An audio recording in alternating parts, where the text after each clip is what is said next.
აზიის განვითარების ბანკის შეფასებით წელს საქართველოს ეკონომიკამ მნიშვნელოვანი ზრდა აჩვენა, რაც ძირითადად მომსახურების სექტორის მდგრადი უცხოური შემოსავლების, ტურიზმისა და ფულადი გზავნილების ზრდას უკავშირდება. ADB-ის პუბლიკაციით კავკასიისა და ცენტრალური აზიის ეკონომიკური ზრდის პროგნოზი 2025 წელს 5.8%-მდე, 2026 წელს კი 5%-მდეა გაზრდილი. გაუმჯობესება ძირითადად ყაზახეთში მოსალოდნელი ძლიერი ეკონომიკური აქტივობით არის განპირობებული. რაც შეეხება საქართველოს ADB-ის შეფასებით 2025 წელს ქვეყნის მთლიანი შიდა პროდუქტის ზრდა დაახლოებით 6%-ს მიაღწევს.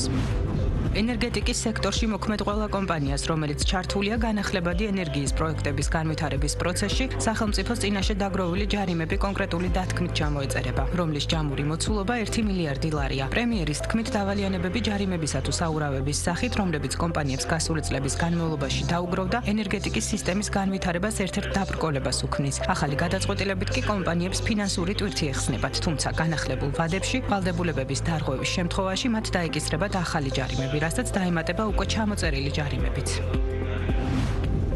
იუნესკომ ქართული ხორბლის კულტურა, ტრადიციები და რიტუალები კაცობრიობის არამატერიალური კულტურული მემკვიდრეობის წარმომადგენლობით ნუსხაში შეიტანა. იუნესკოს დასკვნაში აღნიშნულია, რომ ქართული ხორბლის კულტურის შეტანა ნუსხაში კიდევ უფრო გააძლიერებს ინტერესს ხორბლის ტრადიციების მიმართ. ასევე ხელს შეუწყობს სურსათის უსაფრთხოებას, გენდერულ თანასწორობას, ინკლუზიურ ეკონომიკურ განვითარებასა და ეკოლოგიურ მდგრადობას. გარემოს დაცვისა და სოფლის მეურნეობის მინისტრი განმარტავს, რომ იუნესკოს გადაწყვეტილება კიდევ ერთი საერთაშორისო აღიარებაა საქართველოს მრავალსაუკუნოვანი ისტორიის.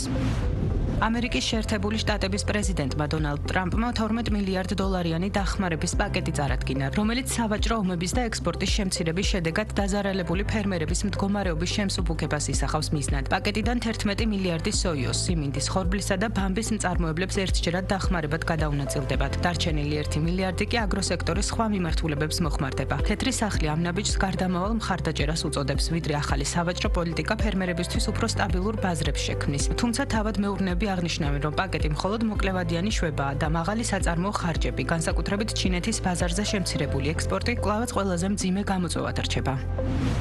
ევროკავშირმა Google-ის წინააღმდეგ ანტიმონოპოლური გამოძიება დაიწყო. საქმე ეხება საავტორო უფლებებს, კონკრეტულად იყენებდა თუ არა კომპანია ონლაინ მედიას და YouTube-ის ვიდეოებს თავისი AI მოდელების შესაქმნელად ავტორების თანხმობისა და ანაზღაურების გარეშე. ბრიუსელის ყურადღების ცენტრშია ეგრეთ წოდებული AI overview ფუნქცია, რომელიც საძიებო ნაწილში მომხმარებელს მზა, ხელოვნური ინტელექტით დაგენერირებულ პასუხს აჩვენებს. კომისიის შეფასებით, ეს ამცირებს ბმულებზე გადასვლის ტრაფიკს. Google ბრალდებებს უარყოფს და ამტკიცებს, რომ გამოძიება ინოვაციურ წინსვლას აფერხებს. დარღვევის დადასტურების შემთხვევაში კომპანიას მრავალ მილიონიანი სანქციები ელოდება.